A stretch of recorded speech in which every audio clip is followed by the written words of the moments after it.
Assalamualaikum warahmatullahi wabarakatuh. Jumpa lagi dengan Miss Fatimah di pembelajaran fikih daring yang ke-6.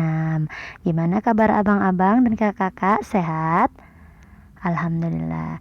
Semoga kita dalam keadaan sehat walafiat sehingga kita selalu bisa semangat dalam belajar. Nah, materi kita hari ini kita akan membahas mengenai wudhu. Nah, sebelum itu Miss mau nanya abang dan kakak, apakah sudah berwudu sebelum belajar? Alhamdulillah. Sangat baik ketika kita mau belajar kita ambil wudhu. Kenapa? Agar setan itu tidak ikut atau tidak membuat mata kita jadi ngantuk atau malas, sehingga mengambil wudhu ketika mau belajar itu sangat baik atau sangat dianjurkan. Nah, kita masuk ya materi kita hari ini. Sebelum kita mulai pembelajaran kita hari ini, mari kita awali dengan membaca basmalah. Bismillahirrahmanirrahim. Nah, materi yang pertama adalah arti dari wudhu. Kita lihat ya. Nah, wudhu adalah membasuh anggota badan tertentu. Nah, berarti wudhu itu hanya anggota badan tertentu yang kita basuh, bukan seluruh badan. Kalau seluruh badan itu namanya bukan wudhu, tetapi mandi, ya kan? Karena kita selalu kalau mandi itu semua badan harus basah. Sedangkan kalau wudhu itu hanya bagian badannya, hanya bagian anggota tubuh saja atau anggota badan tertentu yang kita siram atau kita basuh. Nah, sebelum mengerjakan sholat, seseorang harus berwudu terlebih dahulu, karena wudu merupakan salah satu syarat sahnya sholat. Abang dan kakak pasti tahu, kalau kita mau sholat atau melakukan ibadah lainnya, kalau kita tidak wudu, maka ibadah itu tidak sah. Itu dia wudu. Ingat ya abang dan kakak, ya wudhu itu hanya membasuh anggota badan tertentu, bukan seluruh badan. Kita lanjut ya. Nah, syarat wudhu yang pertama adalah, ini maksudnya gimana Miss arti syarat wudhu? Syarat wudhu ini berarti orang atau bagaimana supaya wudhunya itu sah.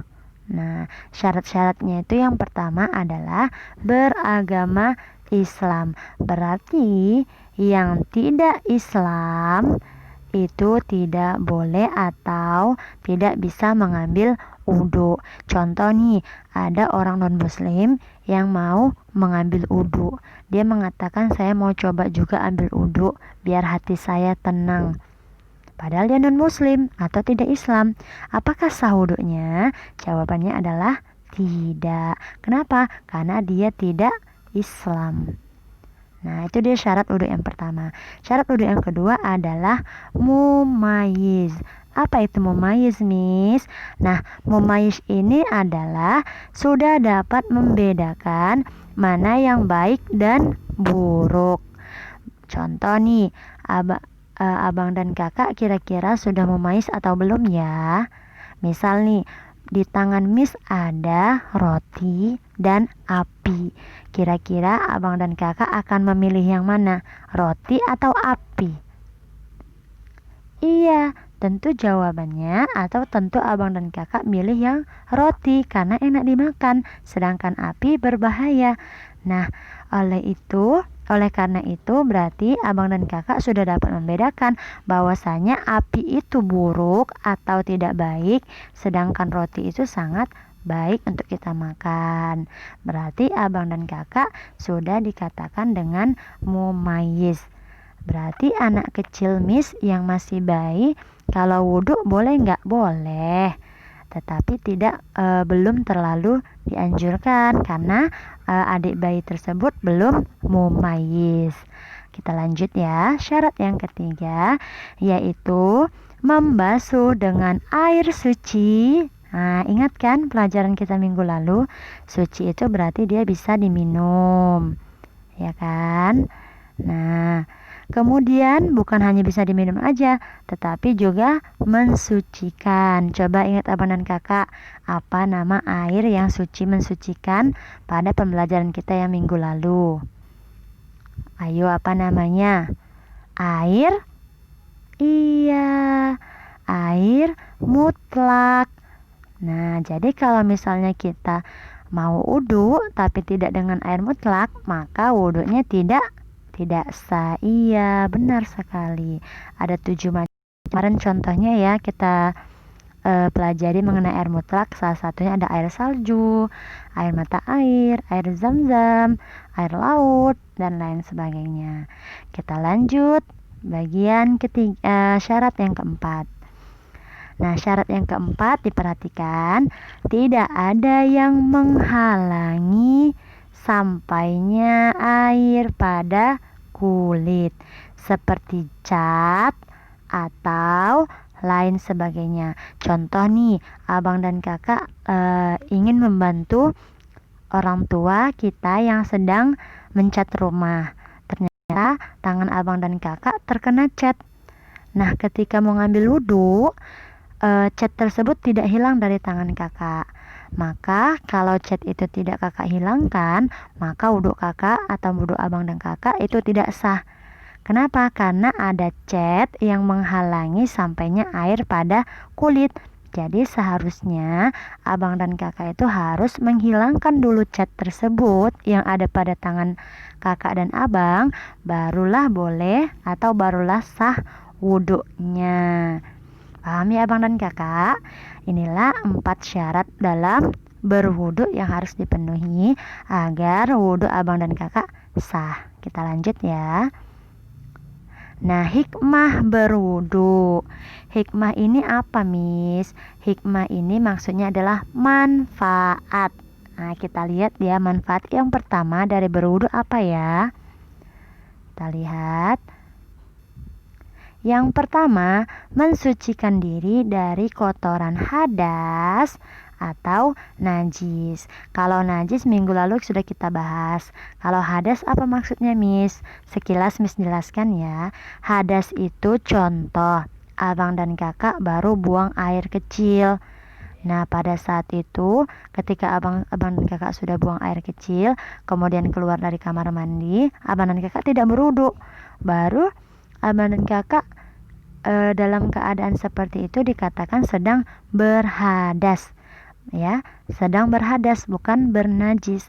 Jadi dapat dikatakan orang yang berhadas itu adalah orang yang baru mengeluarkan kotoran dari dalam tubuhnya, baik itu buang air besar, baik itu buang air kecil. Ketika kita sudah mengeluarkan hal tersebut dari tubuh kita, berarti keadaan kita pada saat itu adalah sedang berhadas.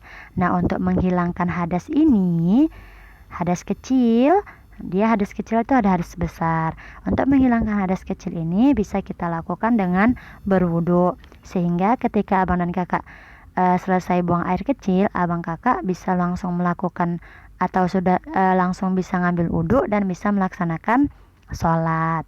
Karena dengan berwudu ini kita sudah mensucikan diri dari hadas dan najis. Oke, kita lanjut. Yang kedua, hikmahnya adalah sebagai syarat sahnya sholat dan ibadah seseorang hamba. Jadi bukan hanya sholat saja ya yang harus berwudu. Contoh lain, ketika kita mau membaca Al-Quran itu harus wudu dulu. Atau ketika kita mau berhaji itu harus wudu dulu. Nah, yang ketiga, karena hal ini termasuk hal yang disukai oleh Allah Subhanahu wa Ta'ala. Dalam firman Allah Subhanahu wa Ta'ala, Allah Subhanahu wa Ta'ala berfirman, "Innallaha yuhibbul mutatahhirin." Sesungguhnya Allah suka atau cinta terhadap orang-orang yang membersihkan diri atau mensucikan diri. Oleh karena itu, abang dan kakak jangan jadi pribadi atau jangan kotor. Harus kita mengusahakan diri kita itu selalu bersih agar dicintai oleh Allah. Nah, itu saja penjelasan kita hari ini atau materi kita hari ini. Berikut sudah Miss cantumkan untuk tugas kamu. Perhatikan, berilah nomor sesuai urutan dalam berwudu. Nah, perhatikan ada 5 gambar yang sudah Miss sediakan 2, 3, 4, 5. Nah, dari kelima gambar ini, silakan abang dan kakak tulis nomor di setiap gambar tersebut sesuai dengan urutan berwudu. Kita lihat ya. Ini contoh. Di gambar pertama, ini ada gambar yang ini ada orang yang sedang mencuci kaki. Kira-kira dalam urutan berwudu dia yang pertama enggak ya? Tidak. Nah, dalam berwudu itu yang pertama yang harus kita lakukan adalah membasuh muka. Kira-kira mana sini ya membasuh muka?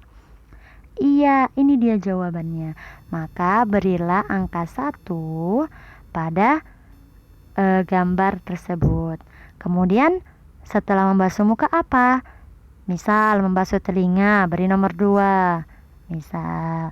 Kemudian setelah membasuh telinga, rangkaian ketiga berwudu apa? Misal mencuci kaki, misal. Ini hanya contoh atau misal. Silakan dikerjakan ya abang kakak. Boleh abang dan kakak print kemudian tempel di buku lalu ditulis jawabannya, atau boleh ditulis atau boleh digambar sendiri, bebas. Oke, sampai sini saja pembelajaran kita hari ini. Motivasi hari ini yang bisa berikan, sukses itu sekarang, bukan nanti. Maka jangan menunda-nunda, tapi berjuanglah mulai hari ini. Harus tetap semangat belajar ya abang dan kakak. Karena orang yang sukses itu dia mulainya dari sekarang, tidak menunda-nunda. Oke, kita akhiri pembelajaran kita hari ini dengan membaca hamdalah. Alhamdulillahirabbil alamin. Kurang dan lebihnya Miss mohon maaf. Miss akhiri pembelajaran kita. Assalamualaikum warahmatullahi